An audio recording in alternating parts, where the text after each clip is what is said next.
All right, fair warning first and foremost. I'm trying to break my caffeine habit, and it is going rough.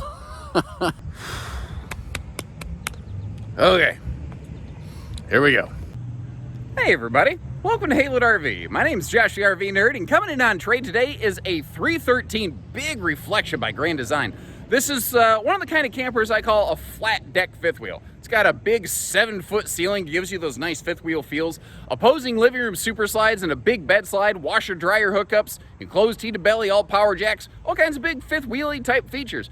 Overall looks pretty good. I found a couple little glitches we're gonna cover first, but I think that if you're looking for something very large, you want to, I think this is an awesome kind of camper. Like you want to park on a permanent site or a seasonal site. You've got all the windows over here in the door side checking out your campsite, but you don't really want to get into that new RV price tag. This is gonna be a sweet option for you.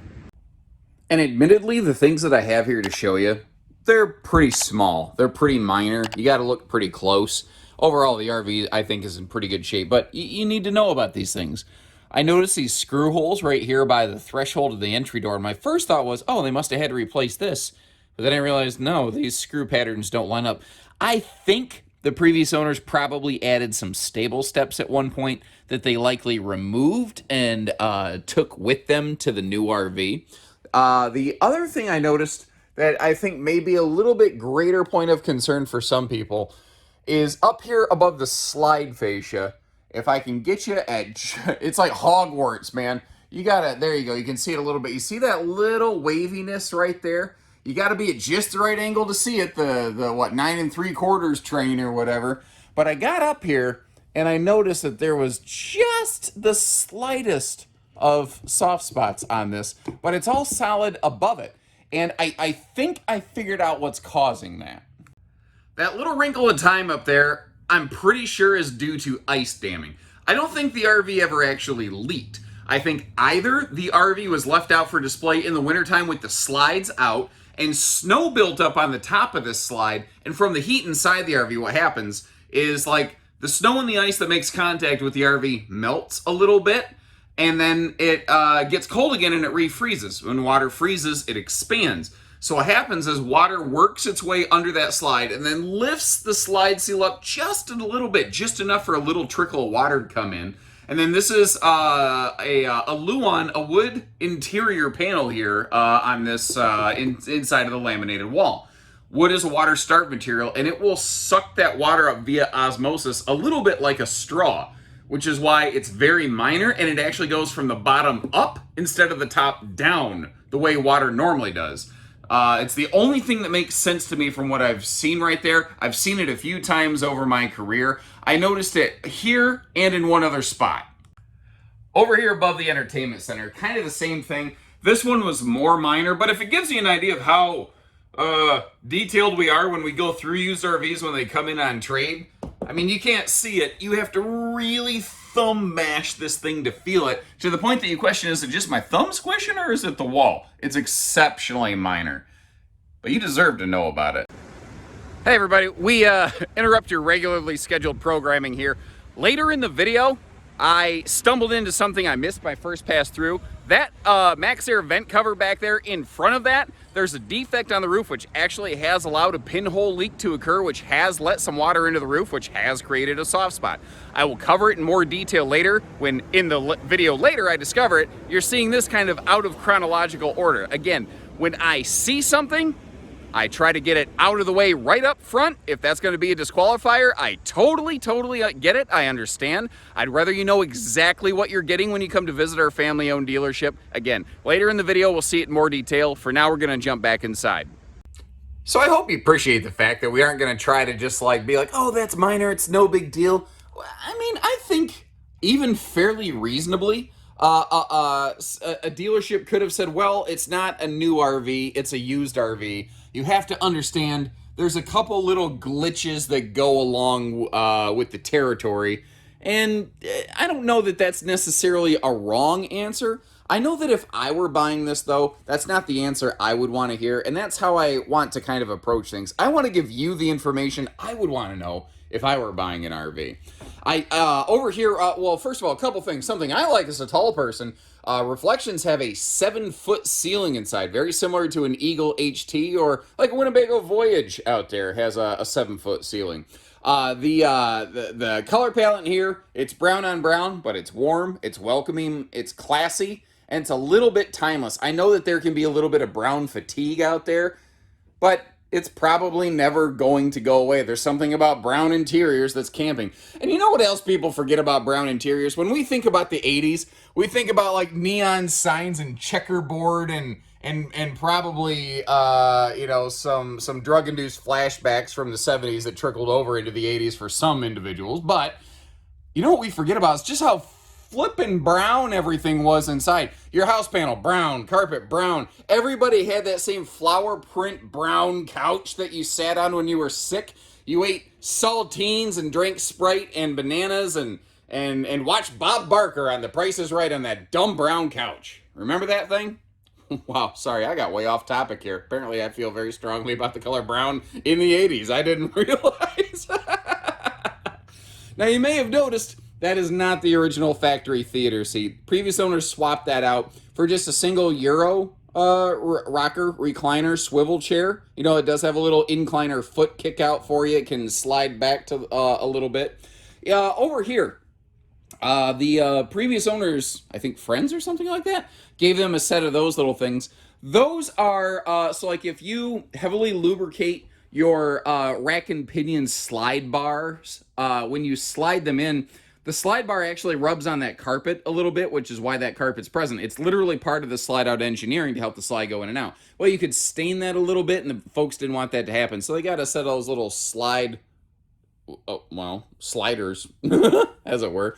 One of the things that goes along with the taller ceiling on this, though, are the maximized windows right there. Putting big windows wherever they could, although I do like that they weren't foolish about it, like getting rid of storage, keeping that overhead storage right there. And then down here, below all those breeze windows, you can see how that sofa folds out into a handy tri-fold sleeper that doesn't look like it was used much. I like the household outlets down there. There is a distinct lack of USB plugs in this RV, so kind of plan that accordingly. But that being said, that's pretty normal of an RV made during this time frame. Back when this was first made, you were lucky to start seeing some USB plugs here and there. And the fact is, you can always get a household USB adapter to put into those outlets over there. Now, we've got the electric space heat and Tootsie toaster below. That TV can pivot around. So if you want to turn this into a, I would say theater seat and sleeper sofa, but Euro chair and sleeper sofa conversation corner, you can do that as well. The 7-foot ceiling is also really helping us over here in the kitchen, give us a little more space. One other thing I want to mention here, this is, a lot of people really like this. It is a ventless floor plan. That does mean, a floor ventless floor plan. You see a couple ducts down there in the island to help disperse some heat.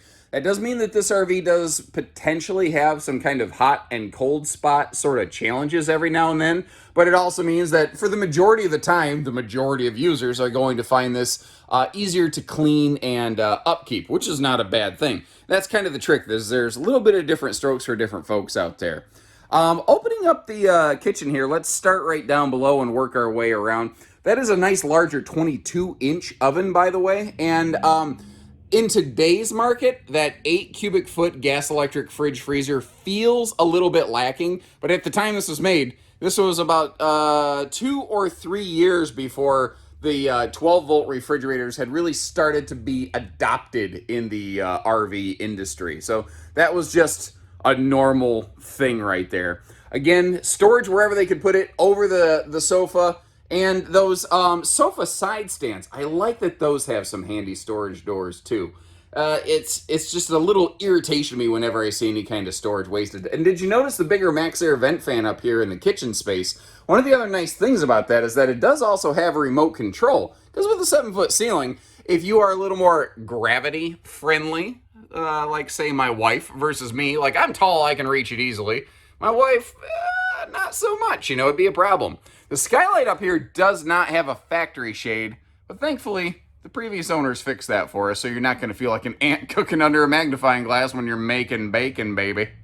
And at the end of the night, when you crawl into bed, this is kind of what your view is going to be. I like to try to give you views from like some primary seating, sleeping positions every now and then to give you an idea what it looks like right here. This is a dual entry bed and bath right here. We'll come back to that in just a moment. First, I want to start cracking open some bedroom storage and giving you a look around in here. Like, we're going to start down here with that dresser. But one of the things that I really want you to see is not just that cool little trapdoor storage up there in that front closet, but the fact that on the left and right sides of that closet, it's actually separate washer and dryer prepped. I don't see where one was ever installed, but you could do a combo or you could do separate units. And below the bed, there's little shelves right there that could go back into the front closet. Now, you might have noticed how the bed was all the way up. You saw some gas struts. I was holding that bed deck manually when I did that because the struts either are a little old and a little tired, or the mattress doesn't look to be the original factory mattress and is probably a little heavier than what those gas struts were tuned to do. Now, with that taller ceiling, they went with a taller bed slide and again gave us some maximized window coverage there, which is great. This is a 60 by 80 True Queen bed, which for most people, I think you're going to like the extra walk-around space, but if you are wanting that king bed, you can do it.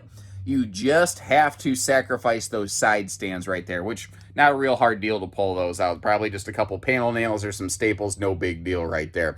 And I'll give you a little pro tip on this sliding door right here into that dual entry bathroom. If you want to make sure that like it doesn't accidentally slide open when it's closed, put a little U-latch right here. I'm going to back you up just a tick. If you weren't familiar with it, here's a U-latch. One of these guys. Oop, I got to get the camera on it, though. One of these guys right here, one of those guys right there. You could add one of those from the hardware store of your choice on the wall over here. It doesn't have to be super-duper strong anchored. It just has to be enough to keep the door from kind of sliding open a little bit, and there you go, privacy. Now, the bathroom over here, this is going to be, there's that handy-dandy motion light. You know, let's talk about this. Why are more manufacturers not doing that in the bathroom? So that light has the ability to be just turned on, off, or activated in motion mode like I did right there. It seems like a really smart feature to have in a bathroom space like this. Good linen space, good legroom around this, and with it being a 7-foot ceiling, headroom's definitely not a question for anybody except the power forwards for the New York Knicks. The countertop space looks a little limited, but you actually have a decent chunk of it back here behind the sink if you take note. So kind of keep that in mind. You do have some room there for your toothbrushes and whatnot. I know some people are not going to prefer the radius shower here. There's definitely other things, say like an Eagle 330 RSTS that's a very similar floor plan that'll have just a giant fifth wheel shower in that thing. And really, I think the trend of used, not abused, kind of continues itself out here. There's a couple signs of use that I'll point out as we go, but overall, it looks pretty good. You got those giant panoramic windows overlooking the door side of the RV right here. It is a single awning RV. Personally, I prefer a double awning on that super slide over there, but that awning's pretty decent. There's enough room there for the picnic table, keeps the door covered. And again, previous owners, they had put stable steps on. If that's something that you're interested in, give us a call here at Halitz. Before you take the RV home, we could always have our team slap one of those on for you. I tell you what, under that front closet, they give us a nice large pass-through compartment here. And a couple things, just like we saw in the bathroom, you got some of that motion lighting here, and the battery disconnect is up nice and high where it's not likely to get smashed by shifting cargo. That right there, I think, is a really smart design decision. The magnet holdbacks, the slam latches, everybody likes seeing those. There's a single battery on it. There's room for two if you are so inclined. The nose cap, the decals, the skin, I don't really see any like, scary peeling, flating. I keep saying flating. Flaking or fading. Oh my Lord. Have you ever typed something wrong on your phone and then you delete it? And then you type it wrong again and then you delete it? But you're thinking about how you typed it wrong, so you continue to type it wrong like 5 times in a row until you curl up into a ball and cry because you're like, this is my life now. That's what flating is to me. So from now on, when I say flating, you know it means flaking and fading. I like the headboard storage there. I really like how it's actually totally separate from all the other stuff on the inside. Now over here, something that's actually really nice. Ooh, I didn't notice this before. Looks like maybe a little overscrew from the factory plus some wind buffeting in transit caused that little piece of trim there to crack. I don't know how. I totally missed that my first time through. But the MORryde CRE 4000 suspension, that has 4 inches of independent, like up-down travel, basically. That will, I mean, it's a big trailer, and you got to get it somewhere. That will really help it ride nicely getting there. Again, appropriate tow vehicle really required. Now, something I noticed here, I actually first spotted it on the decals. If you look, it looks like Wolverine kind of just barely touched the tip of his claws and walked his way down the side of this RV a little bit. I'm guessing there's something like a tree branch that made contact with this. Overall, you see how it is still nice and shiny. The gel coat still present on that high gloss exterior. But, you know, if I see something, I'm going to say something. I want you to know that you can buy with confidence from Haylett RV. Now, it's not just backup camera ready. If you look, the previous owners actually did install a Furrion in-motion rear view observation camera, added the little leveling indicator there on the rear wall, and down here, you've got yourself that 300-pound rated accessory hitch. No bumper, but that allows you to do sometimes things that bumpers can't, because manufacturers say, yeah, you're not supposed to put stuff on a bumper, but you could put all kinds of accessories in that receiver right there. Now, up here on the roof, it's kind of a tale of two cities. So the previous owners did their job very well. The previous owners made sure that they were very proactive on their TLC and their upkeep. You can see where they had done some touch-up sealants here and there all over the place on the roof, which is what you're supposed to do. I will say, though, this front termination strip, it has advanced in age compared to a lot of the other aspects of the roofing, to the tune that before wintertime, I would personally want to have that peeled and sealed, but I don't know that you need a full roof peel and sealed. Most of the other stuff is looking pretty good. But I said it's a tale of two cities. The other tale here is there were a couple manufacturing oversights when this was put together. And you can kind of see where they were, and there's a couple that actually still kind of concern me. It looks like there's been some warranty work done up here. You notice, like, these little spots, and you're like, what is going on there? I think there used to be some kind of tape or something over top of this. And if you feel in here, you can actually feel where there's like a staple that had popped up and had been hammered back down into place. And you can kind of feel that on all of those. Now, for the most part, they're fine. But this one over here is not good. This probably needs a patch of tape over it. And it has, oh, I didn't notice this previously. It's caused a problem over here. Oh, wow, I didn't notice that before. Okay, so here's what's happened. There's a screw under here. You see, that's the screw thread. That's the screw head. There's a screw that didn't get screwed down in from the factory. It just got bent over, and they just laid the roof membrane over top of it. And unfortunately, it has caused a couple pinholes there that we are going to have to get addressed ASAP, because it has allowed just a pinhole trickle through here, which could actually be what caused the little spots that I saw on the inside of the RV, although those came from the bottom up. So this is a totally separate item right here. That is an unfortunate manufacturing defect right there that has caused some problems on that RV. So there is a soft spot on the roof I didn't catch before. Dang it, I hate it when I miss stuff like that, because I walked around up here, but again, I'm not caffeinated right now, so I'm not really at 100%, but I'm trying to break that bad habit so I don't have to be caffeinated all day, every day. And then where I mentioned there were some staples that had popped up, this one had been punched down, but it has unfortunately popped itself back up a little bit. It's probably fine, but just to be safe, it would not be a bad idea, again, to put a little patch over top of that, like some Eternabond tape or something. And I hope you appreciate the way that we go through and, like, the points of concern, we get that stuff out of the way right away. We want to make sure that this is the right RV for you. We're family owned and operated. We try to hold, you know, some decent values here, and the transparency is really just the cornerstone of what we do at Haylett's. Making sure that, like, you're safe before the sale, because you hear 8,720 pounds. Could my half-ton handle that? Like, I don't think so. I think this is a little bit too long of a trailer for most half-tons. What you don't realize is, like, a long trailer like this can more easily push around a shorter wheelbase vehicle. So sometimes the heavier suspension and things that you get on a 3/4 really does make all the difference. And of course, a proper load distributing anti-sway hitch works. And if nothing else, if you're like, I don't want to tow it, I just want you to park it somewhere, can you deliver it? Yeah, heck yeah, we can do that all the time. Just give us a call. So when you're ready, we're ready. We'd love to work with you. So take care, stay safe, have fun, and happy Halo camping, everyone.